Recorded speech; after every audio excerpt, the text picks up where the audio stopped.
ఇక్కడ మత్తయి సువార్త 21వ అధ్యాయం 22వ వచనంలో దేవుడు మనతో ఒక అద్భుతమైన మాట చెప్తున్నాడు. ఏమిటంటే, మరియు మీరు ప్రార్థన చేయనప్పుడు వేటిని అడుగుదురో అవి అన్నీ దొరికినవని నమ్మిన ఎడల మీరు వాటిని పొందుదురని మీతో నిశ్చయముగా చెప్తున్నాను అంటున్నాడు.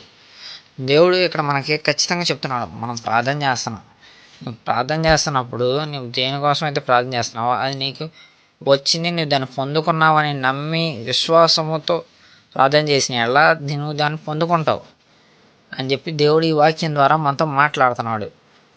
ఎంత అద్భుతంగా చెప్పినాడు చూడండి.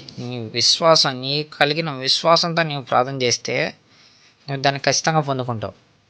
అట్టి విశ్వాసంతో ప్రార్థన చేయి. మీరు దేనికోసం అయితే ప్రార్థన చేస్తున్నావు దానికోసం భారం కలిగి విశ్వాసం కలిగి నీవు దాన్ని ముందే పొందుకున్నావన్న విశ్వాసంతో ప్రార్థన చేయండి. దేవునికి మహింపరచండి, స్తుతించండి. దేవుని స్తుతిస్తూ మహింపరుస్తూ కీర్తిస్తూ ఆయనని అడగండి. ఆయన ఖచ్చితంగా చేస్తాడు. మీరు అడుగుడే మీకు ఇవ్వబడను అని చెప్పి దేవుడు చెప్పి ఉన్నాడు. కాబట్టి మీరు భారం కలిగి దేన్నైతే అడుగుతారో అది మీకు దేవుడు దయచేస్తాడని జ్ఞాపకం చేస్తున్నాడు.